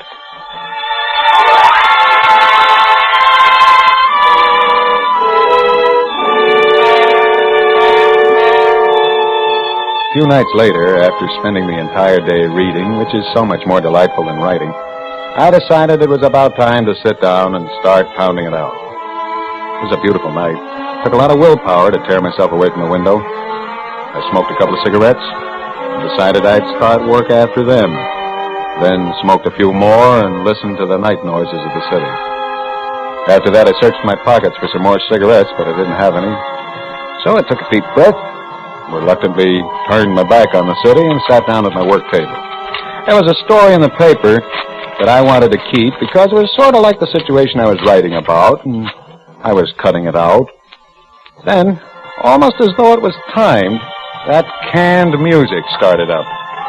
Well, that settled my work for the night again, I thought. That fool in the next apartment, whoever he or she might be, was probably planning to serenade himself for hours on end. And yet, strangely enough, I half hoped that the music would go on. It was a very lovely evening, and I was looking for the slightest excuse to lounge around. I just started thinking of going for a walk when the music stopped. In the stillness that followed, I could hear steps. And then a door opening and closing, and then a long, long silence.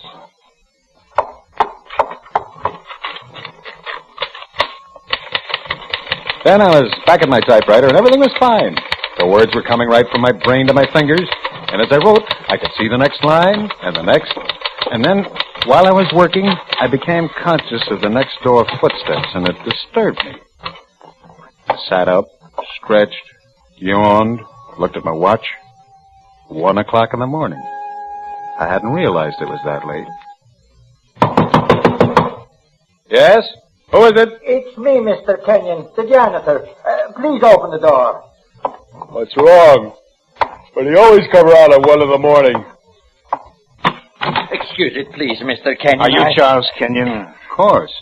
What is it? He's from the police station, Mr. Kenyon. Here you are. I'm Sam Fields from this precinct. Can I come in? Come right in. What's this all about? Apartment 4D, Mr. Rhodes. Why don't you shut up? Kenyon, you've been home all night? Yes, I have. What have you been doing here all night? Mr. Kenyon's a Look, writer. are you going to keep your trap shut? Go ahead, Kenyon. Well, I'm a writer, and I've been working all evening. That's about all. You didn't hear no noise, no commotion? No. What's happened? The man in apartment 4D's been killed, murdered. Oh, the floor is all covered with blood. Oh, we'll never get it off without scraping. That'll run up a bill, too. 4D. That's 2 flights up? Oh, he was a pretty good guy, that Mr. Rodson. He gave me 5 for We're Christmas. just in here checking up. I don't suppose you knew him. No, I didn't. Well, he must have been killed a short time ago. The coroner's upstairs now. The janitor here heard a struggle and phoned in. Yeah, I live in 4E now. The owner chopped the basement up into 3 apartments. Oh, he makes a barrel of money that way, you see. Mr. Rodson And was just about dead when we got there. I'm surprised you didn't hear us go up. I was busy writing. Yeah, he must have been. Oh, all that blood on the floor. We'll never get it off. Why, the next tenant will have to paint the floor red, I tell you. How was he killed? He was stabbed in the back with a sharp instrument of some Yeah, kind. stabbed in the Not back. a knife, the doc says. It could be maybe a shears or scissors. Well, we looked all around, but we couldn't find no scissors. The murderer isn't giving out souvenirs this week. Well, Mr. Kenyon, I guess you're okay. We may want you to come down to headquarters for a few questions tomorrow. If so, I'll let you know. Yes, of course. You can go back to your writing now. Hey, what do you write? Detective stories? No, about people. Yeah? That's who commits the murders, too, people. Although I must say some of my best friends are people. What'd you write tonight?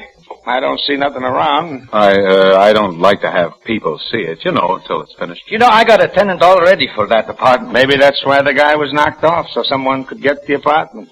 What about his wife? Oh, 4D's got no wife. Now, I know he's got a young lady, but he is a bachelor. All right. We ain't interested in gossip. Come on, let's go. Oh, I'll be seeing you, Mr. Kenyon. Yes. Good night.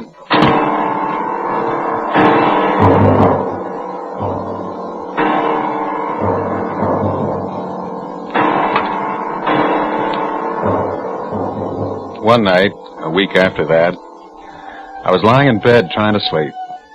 I don't know why I couldn't sleep. I'd been working hard all day. I was dead tired. My legs felt heavy, but my brain, instead of feeling dull, was sharp and alert. Quite suddenly, and for no reason, I felt waves of chills run along my spine. I sat up in bed, reached for a cigarette. I looked at my watch. 2:20, and I'd wanted to get up at 7. I snuffed out the butt and leaned back. Somehow, I seemed a bit more relaxed now. I closed my eyes and felt comfortable, tired out. And then there it was again. That music. And I was wide awake again and tense and jumpy as a cat. I don't know why it made me feel that way, but it did. It went on and on. Sometimes it would seem to be fading away. Then it would be loud again. And then fade away. I crouched beneath the covers and drew the pillow over my head. That was better. I could still hear it, but it wasn't so bad. And it seemed to get farther and farther and farther away. And I was so tired. Exhausted by now. I heard that sort of thump from somewhere upstairs. But it didn't matter now. All I cared about was sleep. Sleep. Just sleep.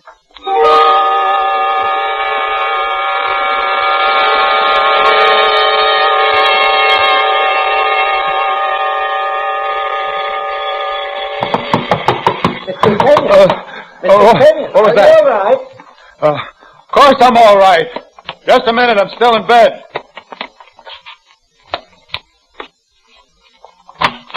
Can a man sleep around here without I people? didn't know you were sleeping. You always sleep this late, Kenyon? Oh, Inspector, I didn't recognize you. I guess I'm still a little bleary-eyed. Come on in. I ask if you always sleep this late.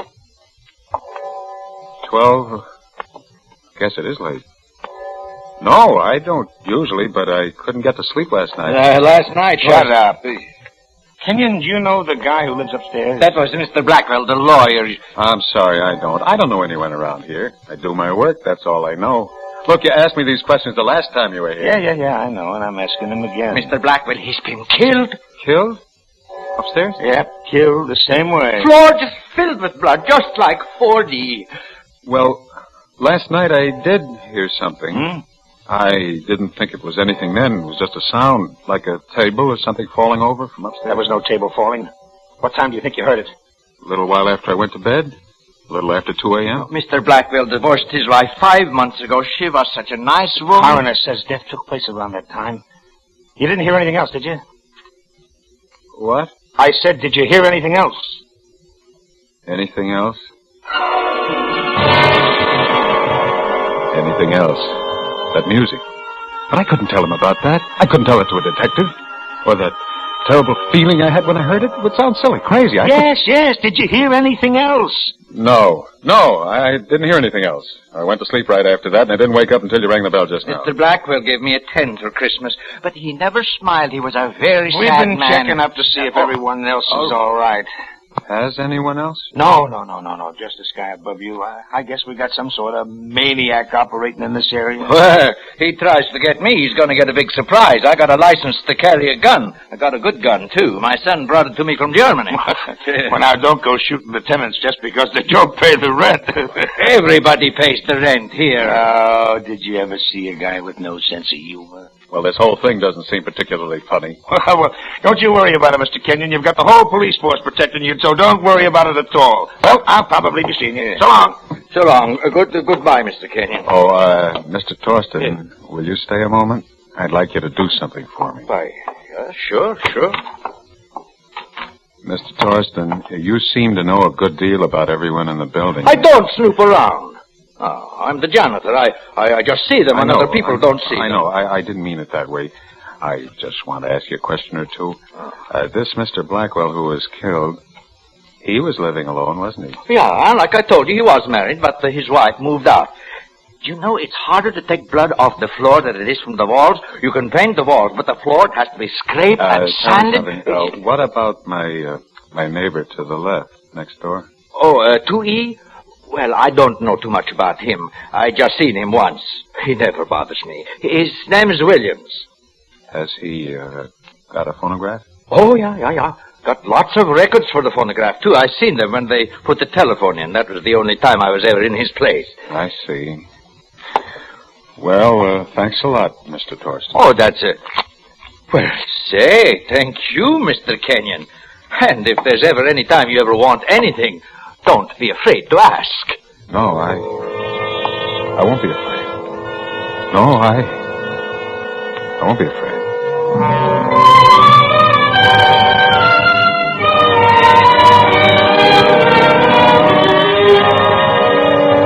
For Suspense, Roma Wines are bringing you Henry Morgan in Dream Song. Roma Wines' presentation tonight in radio's outstanding theater of thrills, Suspense.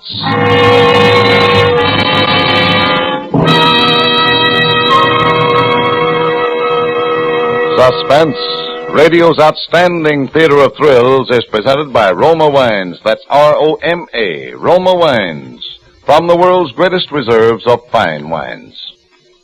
This is the season when the air is clear and sharp, the kind of weather to whet appetites to razor keenness. Well, here's an easy, inexpensive way to make the plainest food taste like a chef's masterpiece. For family meals or when guests come to dinner, just serve a delicious Roma California table wine, such as robust Roma Burgundy or delicate pale gold Roma Sauterne. You'll be amazed how much these delicious Roma wines add to your mealtime enjoyment. Now, the simplest, most economical meals take on new glamour and flavor goodness. Remember, there's a better tasting Roma wine for every occasion, for every taste. Yet it costs little to enjoy this taste luxury. So always serve Roma wines. That's R-O-M-A, Roma Wines, America's favorite wines. And now Roma Wines bring back to our Hollywood soundstage Henry Morgan, starring as Charles Kenyon, with Wally Mayer as the inspector and Joseph Kearns as Torsten in Dream Song, a play well calculated to keep you in suspense.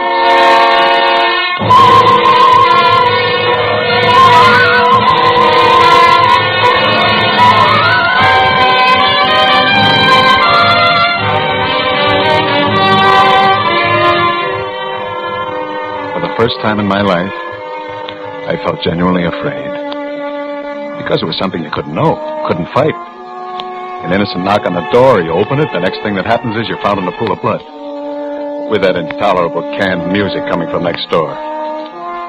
I wondered what that Williams looked like, living next door. Why should he play that one record over and over again when he had so many? Torsten said that. And I wondered what he sounded like. The house phone.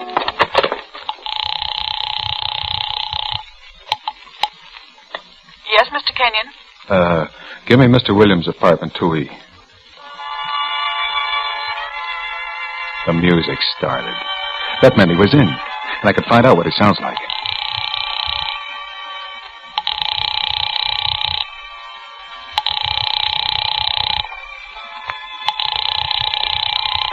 There's no answer. Shall I keep ringing, sir? Why doesn't he answer? He's there. Maybe he knows I'm calling. Maybe he can hear me call. Shall I keep ringing, sir? Well, why doesn't he... Oh, no. Never mind, operator, never mind.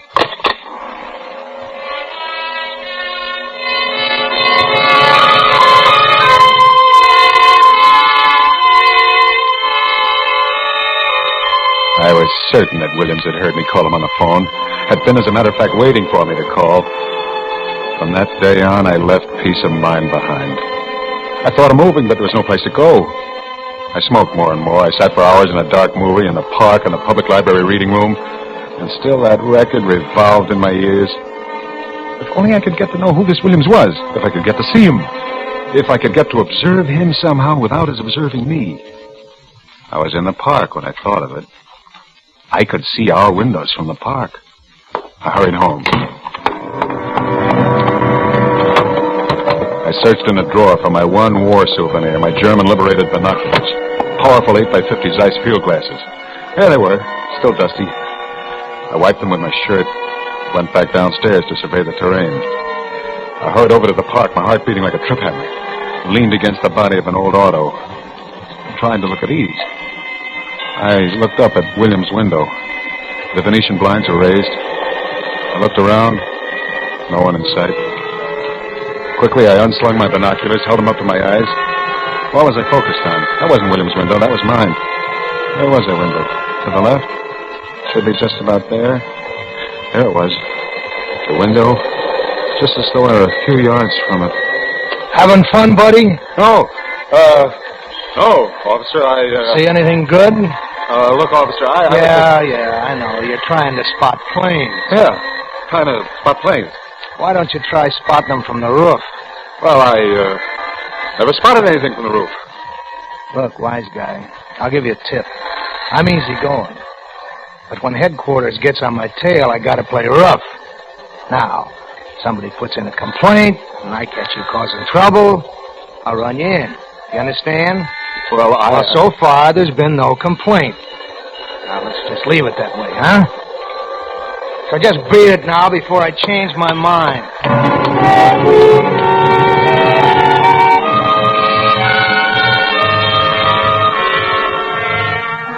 For 2 days after that, the thought of that cop catching me with the binoculars made me tremble. I found my hands shaking when I lit a cigarette. Couldn't eat. I knew that I must find some way to reassure myself about Williams or I'd lose my mind.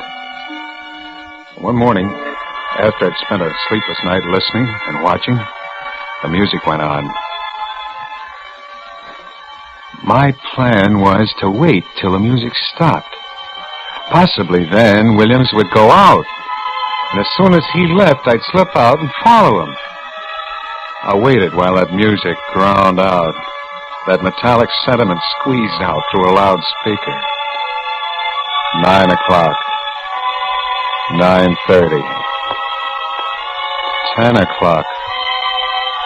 10:30. My head started to go round and round like the record under the needle. 11 o'clock. The music still kept on and on and on. Suddenly I sat up quickly, looked at my watch. 3 o'clock. I'd been sleeping, but the record, it was still...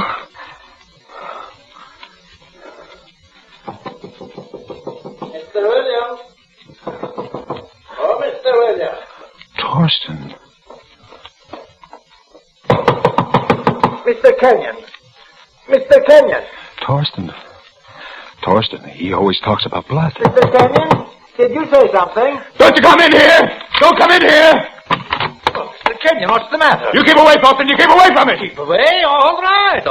Only, I was just going to tell you, don't use the incinerator for a while. We're cleaning it out for the next couple of hours. Incinerator? Yeah. Oh. Well, why tell me? We tell everybody. We don't keep it no secret. Mr. Williams, too? He pays his rent. Only he's not home. I just knocked, didn't I? Yeah, but you came in here with a key. Why? Because I hear you yell like a bull. I thought maybe something was wrong. Maybe something is wrong with Mr. Williams. Why don't you open his door? Look, Mr. Kenyon, I don't go around opening people's doors for the fun of it. I got a job to keep. I got a reputation to think of. If you think a super's job is easy, you got it all wrong. I didn't mean it that way. Well, okay. Only, please, don't use the incinerator, huh?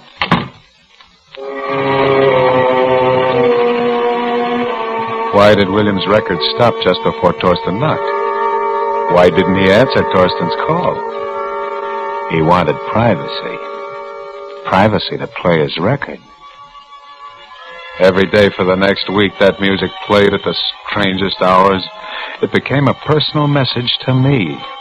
I was next. Get ready, Kenyon. You're next to have the floor of your apartment scraped, the walls done over.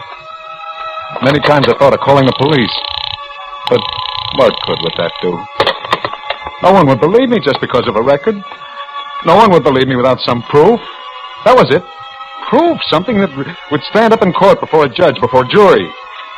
Yeah, but before I could get that, he might creep into this room. Slowly, quietly, while I was asleep, while I was in that bed, helpless as a child. Hour after hour, I walked the streets trying to think, to reason my way out. Yesterday, I sat huddled in a chair all day. The music didn't play at all. About 7 o'clock, I went out for something to eat. In the evening paper, there was an item that could be the basis for a good short story. And when I got back, I started to clip it out. And then I got my nerves again. I locked the door. I went to both the windows. I locked one window. Then I went to the other one. Wait a minute. This window was the window with the fire escape. Whose window was that on the other side of the fire escape? It was his window. William's window. I stared at it as though I were hypnotized. The light was on. That meant he was home. Maybe I could crawl out on the platform, peek in through the window. Maybe I could get a look at him. As I was thinking these thoughts, the music sounded. And I started to sweat. Cold, icy sweat. I started to close the window, but I caught myself, and I pushed it back open. With the palms of my hands wet, I climbed up on the window ledge, and I crawled out on the fire escape. And I made my way along the iron bars as silently as I could. And the window was just in front of me. And I felt my throat go dry as I leaned my head over to try to look in. I swallowed hard and tried to keep my body concealed. The Venetian blinds were drawn all the way, but they were slanted in such a way that permitted me to see inside. I craned my head forward and looked. It was dark inside, but I could make out the living room and the phonograph, large cabinet machine. There was a couch, and there was a man. It seemed as though he was dancing, swaying to the music, and it kept getting louder. And he kept coming towards me. Nearer and nearer. Must have seen me. I couldn't move. And he kept coming nearer. Moving in the shadows. Nearer. Nearer. Ah!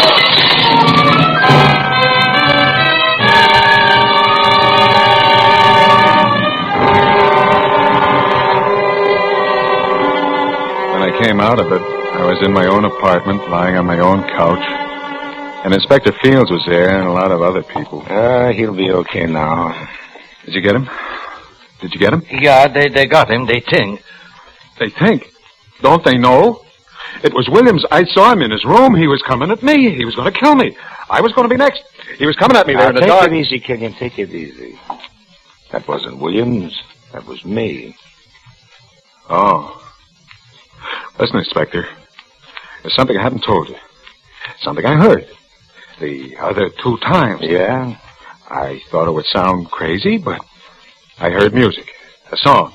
An old record. Yeah? What was it? It was I'll See You in My Dreams. Heard it again tonight in William's room. He was playing it. Yeah, I guess you heard it tonight, all right. And I heard it the other 2 times, too. The same way, same song. Maybe you heard it, and maybe you just thought you heard it. How much do you remember? Do you remember coming at me with those scissors? Scissors? Kenyon, we found your other apartment. The one you moved out of a month ago. My other apartment? Mm-hmm. And we found your wife. I don't have a wife. No, but you did. And that song you were talking about, it was on the phonograph. And your wife, she was dead.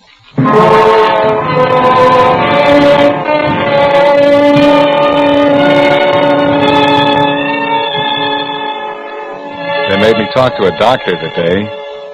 Hallucinations, he said. Hearing that song that way, I sort of remember Alice.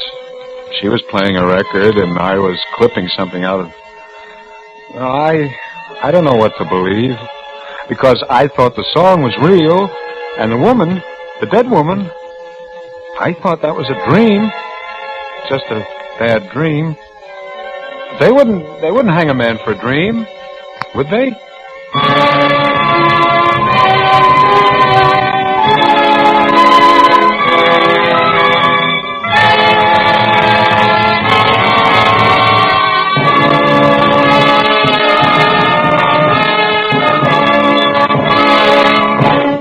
Suspense. Dream Song, starring Henry Morgan, presented by Roma Wines. That's R-O-M-A, Roma Wines, America's largest selling wines. This is Truman Bradley to tell you why Roma Wines are America's favorite wines. It's because Roma selects and presses the choicest California grapes.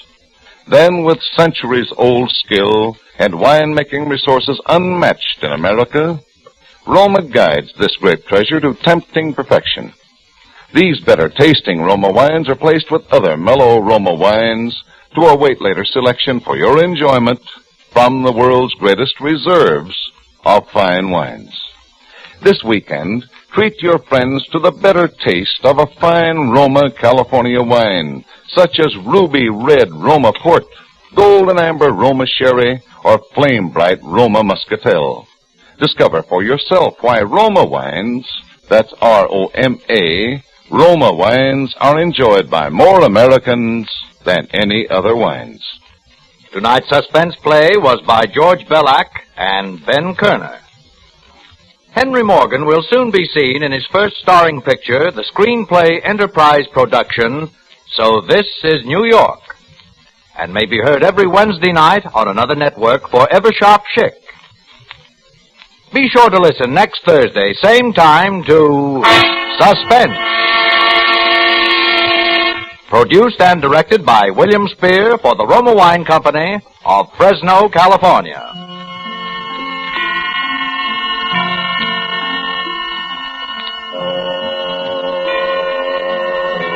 This is CBS, the Columbia Broadcasting System.